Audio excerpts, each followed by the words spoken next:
Hey everybody, welcome to Outlier on Air. This is the podcast where we interview founders, disruptors, and mavens. As always, I'm your host, Ever Gonzalez. On today's episode, we have Amber Murray. She is the founder of Your Strength. Amber, welcome to the show. Hi, everybody. Thanks for having me, Ever. Yeah, for sure. Now, we've known each other for a little while now. Actually, where did we meet? We met when I was taking an entrepreneur seminar class over at Dixie State University. Sure. I'll give a little presentation. We chatted afterward. I loved your ideas and what you were working on.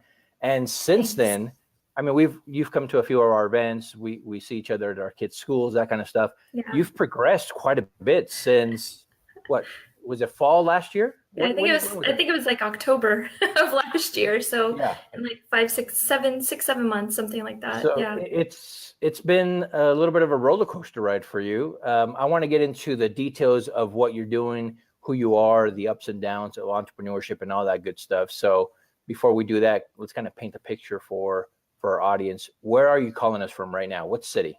St. George, Utah. St. George, Utah. What's the entrepreneurship vibe in St. George right now?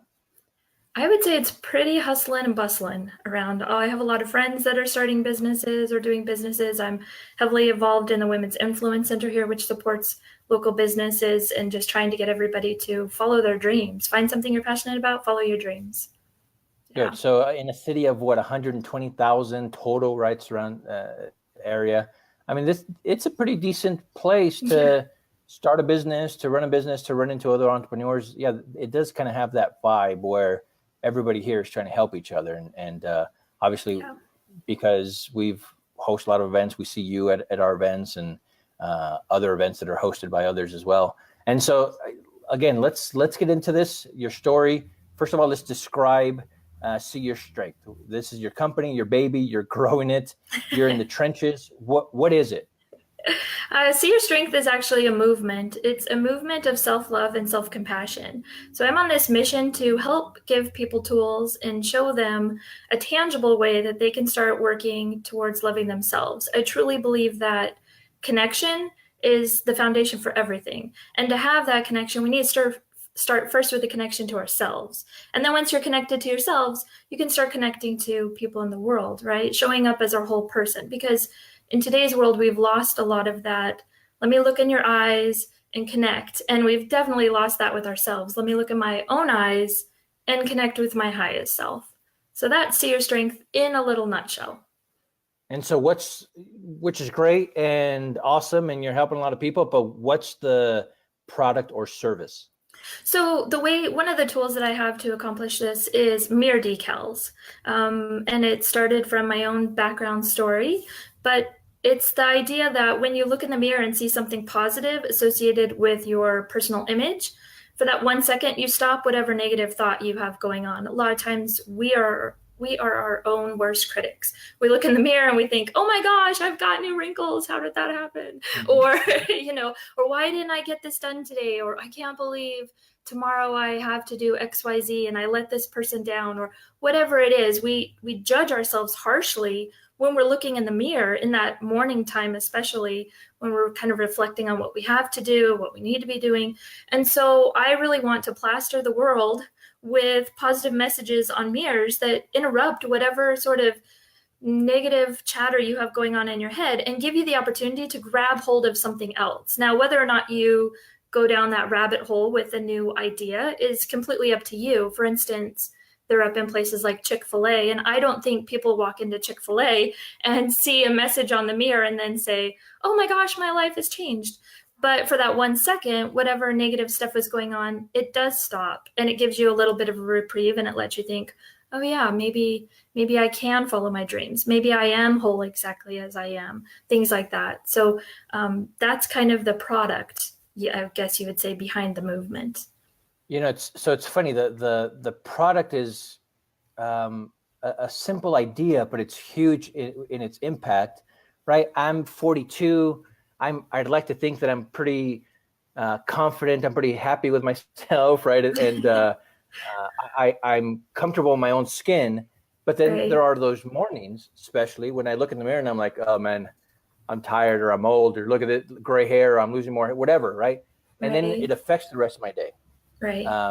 when I go to hotels every once in a while, they have that awesome lighting, right? And I'm like, hey, I actually look pretty good today, and that affects my day in a positive way, right? Right. That little thing kind of impacts me in a huge way. So reading a powerful message in the mirror in my bathroom every morning can go a long way. Now, do you sell these messages, right? Can people customize them? I'm assuming you have your people stuff that people can kind of pick out as far as the sayings, but you can customize them as well, right? You can, as I'm growing so much, it's getting harder to do customizations, but I still am doing some. So if somebody wants something customized, it's a little extra money for the little extra time. But as I'm growing, I'm really building my catalog and my library. Originally, I started with things that I had written to myself personally on my mirror over the years. And as I've gotten into the school systems, I've had schools come back to me with the messages that they want, students actually, so they were ones that were resonating with the students well. But I definitely have people reach out all the time saying, I always say this, can you make this, can you make that? And I try really hard to accommodate those, because everybody finds something that's impactful to them or powerful to them, and using that and seeing that over time really can make a difference and change your life. So if I can be of assistance to somebody, I'm always up for that. Yeah. Now, I want to get into why you're doing this, because it's such a powerful story, but I want to get into that here in just a sec. I want to focus on the business a little bit more. Who are your clients? Who's coming to you for these messages, these stickers, these decals? Everybody. Everybody. Right now, I've been focusing heavily on schools. And that's specifically because I was working for a local nonprofit here that serves domestic violence and sexual assault sexual assault victims. Shout out to Dove Center. And I was going into, in St. George, I was the prevention education coordinator. So I would go into all the schools and speak to our youth about healthy relationships and how to set boundaries for yourself. Well, at the end of these presentations, I would collect anonymous questions from everybody and read them and reply to them as best as I could. And what I found is that they were suffering from a lot of the same feelings of worthlessness and anxiety and worrying so much about what other people thought about them, giving all of their power away to other people, that here I am trying to talk about a healthy relationship, which is very valuable information, but without that core sort of having a healthy relationship with yourself, it's really difficult to have healthy relationships with other people, even platonic relationships, even with your family or your friends or anything. So what I started thinking was, how do I take the tool that helped me so much and share it with our youth and start teaching them? And that's kind of where the See Your Strength movement part is. How do we reach back to our youth and say, hey, it's okay to be wherever you are. It's okay to feel however you feel. And let me show you the power of what it looks like when you start telling yourselves different things, even if you don't believe them at first. Let me show you that power that language has, especially the language that we're using with ourselves. So from there, I really started moving into the schools nationwide, and universities and school districts, but also businesses, right? Because employee morale, and you go to work and sometimes you're in a job that you don't really like, but you need to pay the bills. Suicide rates are highest for middle age across America. So this kind of having something positive in the mirror for your employees is, instrumental. They go in and use the bathroom every single day. Why not start building up their mental health a little bit with this tool? Also, customers, if you have a business where you have customers come in frequently, tanning salons, restaurants, gyms, those kind of places, put up messages so when people frequent your place, they're getting that benefit too. You're elevating their customer experience for them. But more than that, you're really helping the world to be more positive and a more loving place, starting with one individual at a time. And then, of course, individuals, especially parents of youth, reach out a lot wanting decals to put up in their kids' bathrooms and so forth, and for themselves. But adults in the home have a little different messaging, I've noticed. A lot of the messages people want in their personal home are around entrepreneurship or relationships, or they usually have sort of kind of one thing that they're focusing on, more of an affirmation style a dialed down affirmation style. So really they're everywhere. I've been marketing to and reaching out to schools is my primary sort of customer. I have plans for, in a couple months to start doing more corporate businesses. I am in talks with a couple large medical groups that have hospitals and doctors' offices and all of those.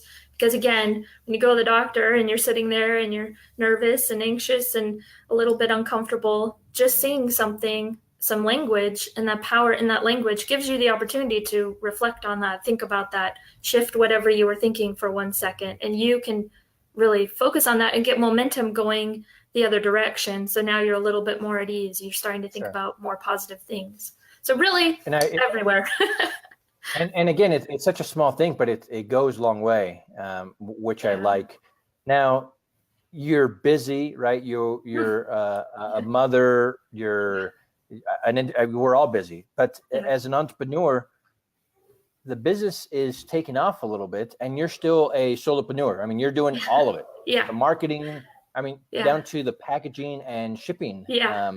So what is this going to look like in I don't know, in 3 months, in 6 months? So I have some plans in the work to get some people to help me and to get some more design work done, because I've been really doing it all myself. And so I'm grateful that the right people have been kind of popping up to help, and that these plans are sort of unfolding. A lot of people start businesses with this big business plan, and they know what's going to happen when, and they have money to do all these things. And I literally woke up and said, this is what I want to do, and quit my job and started focusing on it. And I do everything from making them, like you said, to selling them, to speaking places about the message of, I of course, it's beneficial if people purchase a decal, right? It's easy for them to do, but the message is broader than that. The message is, when you're at home, pick up a bar of soap and write something to yourself.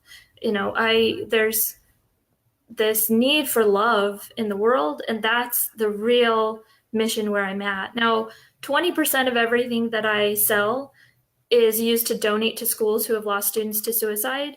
And then also I create suicide resource decals that have the crisis text number on them and so forth. I've partnered with them, and 100% of those are used to donate to schools who've lost students to suicide. So far I've been able to give back to 18 schools, and then I have a wait list going. That's huge.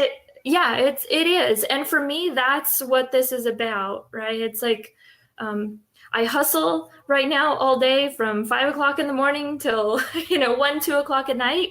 But that seeing people's lives being genuinely touched by something, giving people a tool instead of just saying, hey, love yourself. It's super easy. Why are you feeling so down? Just love yourself. Saying, hey, here's a way that I learned to love myself. Here's a way that I learned to make my life a little bit better. I don't know if it's going to work for you, but give it a try. Maybe it does. That to me is the best thing of all of this. So it's worth it to me, this hustle of working, because that's just more and more and more and more people who are getting this message of you are valuable and worth something for being you. So now, obviously, like we talked about in the beginning, I know you, we've met, we see each other frequently. I mean, we chat for quite a while. So I know that you're an intelligent woman, you're strong, right? You could be doing just about anything else. This is not just a money play for you. I mean, this is near and dear to your heart. These messages, this movement. If you don't mind, let's get into that a little bit. Why this? Why now? Sure. So about 4.5 years ago, I was suicidal, and I've always suffered from depression and anxiety and panic disorder off and on my whole life. I was abused physically and sexually as a child by my father. And so, those sometimes things in life happen to you, and it kind of sets you up for this mindset that when you're in this mindset, you end up making decisions from that place. And I had this mindset that I was worth nothing, that I really was worthless, that if somebody didn't think I was okay, then I wasn't okay. And so for me, in this particular time, I was living in Colorado Springs. My then husband was in the Army. He was deployed. I had like a 15-year-old, a 13-year-old, and then a 2-year-old who is autistic or on the autism spectrum.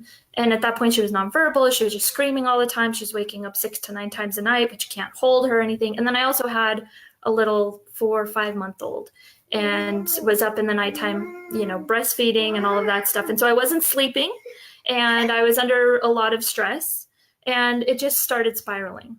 Now, I was in counseling. I got in counseling right after I had my youngest because I recognized this anxiety and depression was starting to take hold.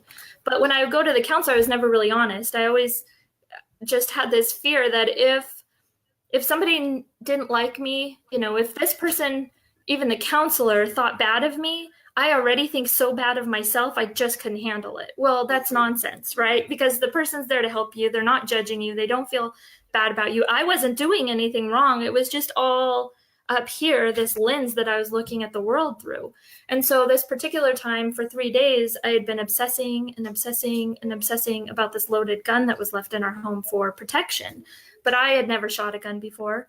But it started to become the only path I could see. It started to become the only thing that I could think about. And somebody else would come raise my kids. Somebody else would take care of everything for me. I would go to this field and do it so that they wouldn't find me. Somebody else would come get them because I felt like I was failing as a person, as a mom, as everything. I just hated myself so much.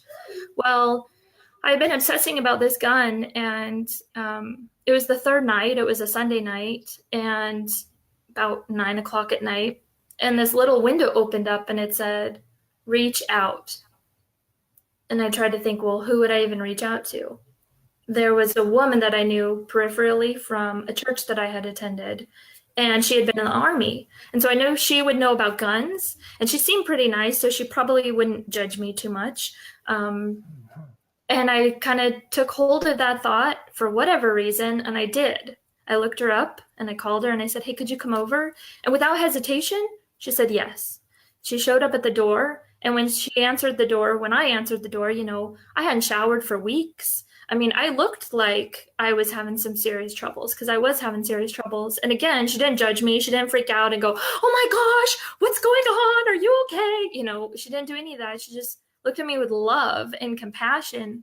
And it still makes me get all teary. She came in the house and I said, hey, there's this gun over there. Could you just take the bullets out? Because it had just been, up there on the plant shelf. And so she did. And then she came over to me and said, why don't you tell me what's really going on now? And we sat on the couch and of course Waterworks came out and I was honest for the first time about everything that had happened and where I was in life and how I felt. And again, she gave me the best gift. She didn't judge me ever. She didn't make me feel bad because I already felt bad. And she didn't dismiss it. And she didn't say, oh, well, that's silly. You're wonderful. Why would you think that? She just sat with me in that space where I needed someone to sit with me. That next morning, she stayed the night with me even to help with my kids. That next morning, I called the counselor and got into counseling that day and was honest for the first time about what was going on inside of my head. But before I went to the counselor, I was standing in my bathroom looking at myself in the mirror. And now I hadn't brushed my teeth for weeks. I was barely hanging on, barely able to just survive each day.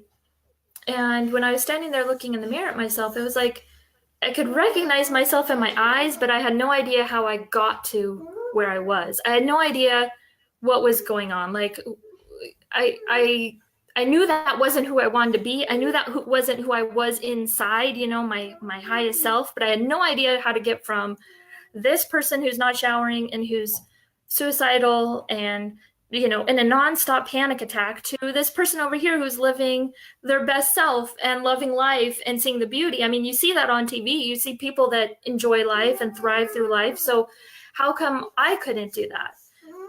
Well, instead of beating myself up about being from here to here, I grabbed a bar of soap that was laying there and I wrote on it on the mirror, step into your life. And when I saw that, I thought, that's really dumb.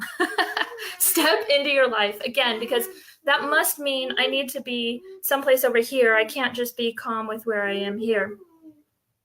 Well, I got in the shower. There was nothing else to do, right? I couldn't contemplate the universe forever. So I got my booty in the shower and I got myself into counseling that day. And then I kept seeing that message on the mirror over and over and over again. And every time I would see it for the first, week and a half or so, I'd see it and I would think, step into your life.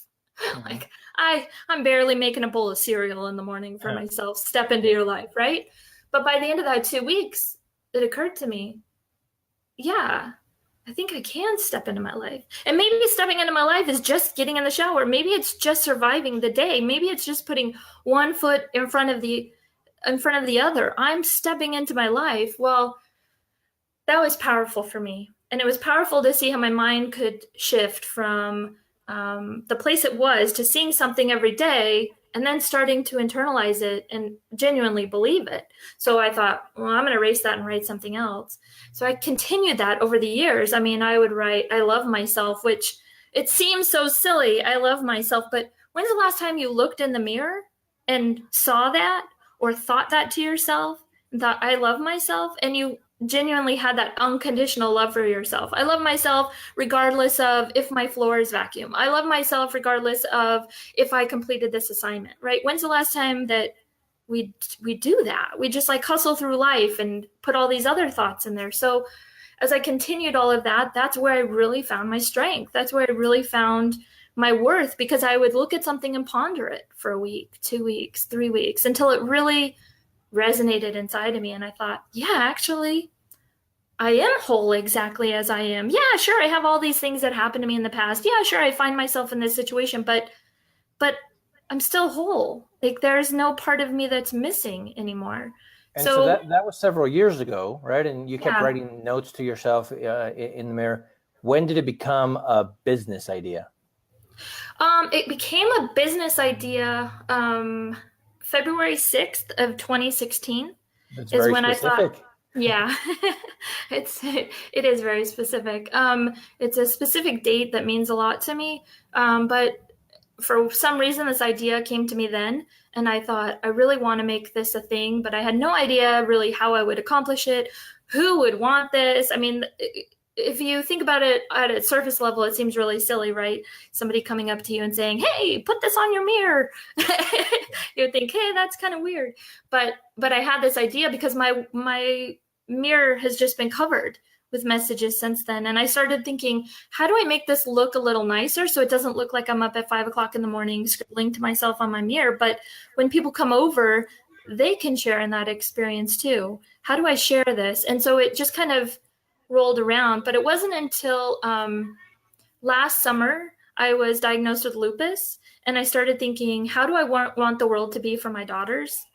What do I want the world to look like? What do I want them to take away from this life? And I want them to take away that they're perfect just as they are, So how do I start shaping the world for them that way? Sure. And that's kind of where it started. Again, I was working at Dove and with our youth and thinking, how can I get everybody doing this? How do I make this happen? And so then I enrolled in this class at Dixie State University, this entrepreneurship seminar. It was a 1-hour class. You go once a week on Mondays for an hour.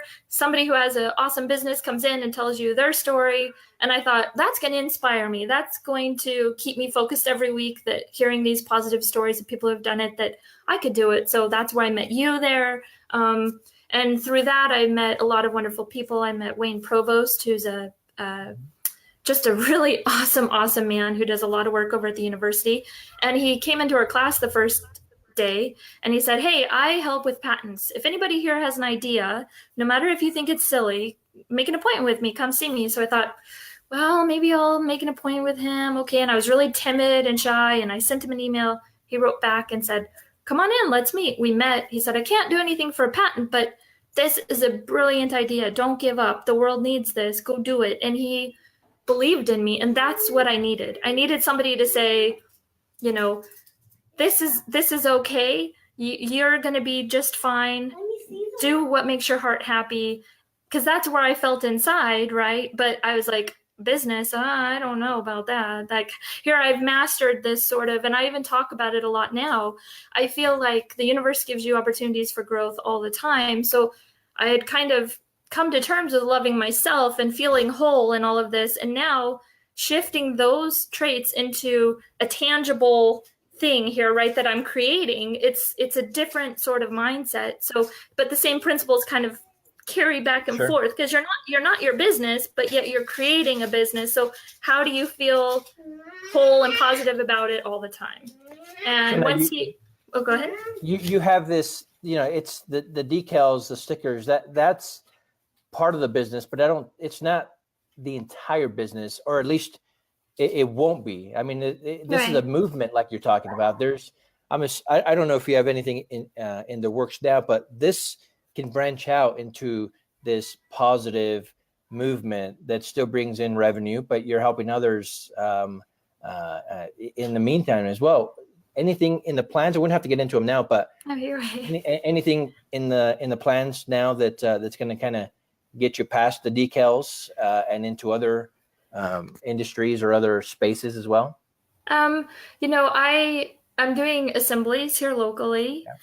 And then we're branching out to Las Vegas, which is our closest sort of sister town. It's an hour and a half away, and then up north. And I partnered up with an awesome man named Bear. He works for the Youth Crisis Center here through the state of Utah, through the Juvenile Justice Center. And he's been going into schools talking for 18 years. So I met him working through Dove because we were both kind of, going into schools and talking to youth, and thought, at that point, we thought, man, it would be awesome if we did something together, but it wasn't the right time.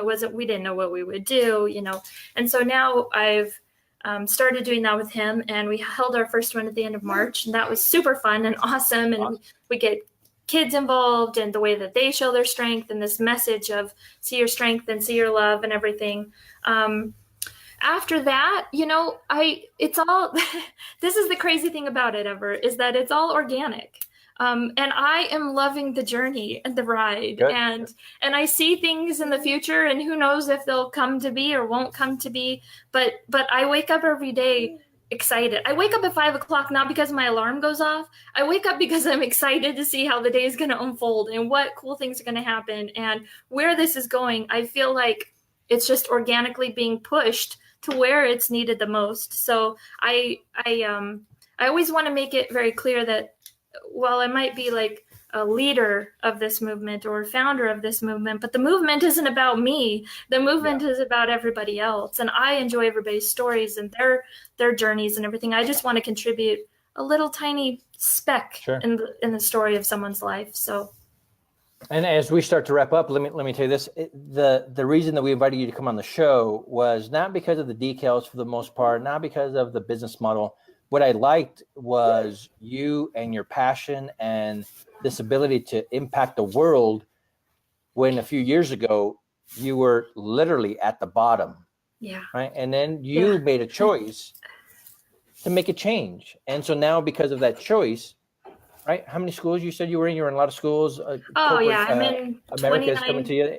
29 states, hundreds of schools, universities. And so look at all these kids, all these students and employees that are now seeing these positive messages. And again, sometimes we might think, well, it's a silly little sticker. Who cares?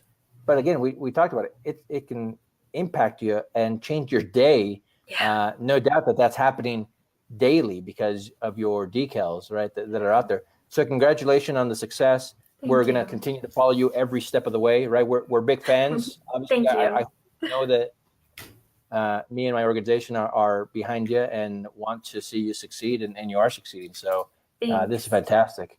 Now, for those that are listening, where can we find you online? Those who want to be involved, those who want to buy from you?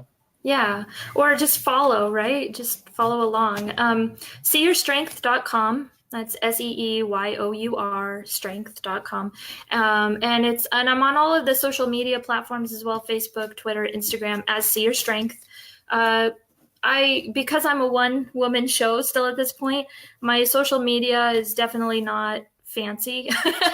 And I am still trying to work out, I'm still trying to work all of that stuff out. I'm really, like I said earlier, I think I went about this all in a mismatched way, but it feels good to me. So yeah, come find me on those avenues, because things are happening and are moving. And I'm working really hard to use my brain to come up with ideas to forge human connection between us, even on social media. And I think people are going to be surprised at some of the things that I kind of talk about and come up with in the near future. But I would love to have everybody be part of those, because again, it's not going to be a lot of conventional stuff. It's getting back to that I'm connecting to you and you're connecting to me stuff. Sure. Yeah. Well, I love that you're in the trenches, you're making it happen. You had a passion for this and idea. And just like the rest of us, right, we're doing this because we love it. We see a future, a mission, and no matter what it is, I think we all kind of can relate to your story. So thank you for coming on and being so open about it. And I think that this episode is going to help quite a few people. So again, congratulations. We're going to follow you soon. And Outliers, you go to outlierhq.com. That's outlierhq.com. First of all, subscribe to our podcast, rate, review it. But then we're going to have links to Amber's website, social media accounts. Follow her. She's doing some amazing things. And I think that this is just literally the tip of the iceberg. I think a lot of great things are going to come because of this, not just the decals, but I think other huge things are going to come your way, Amber. So again, congratulations. And Outliers, we'll talk to you tomorrow. Bye, everybody. Time, weather, and always case of various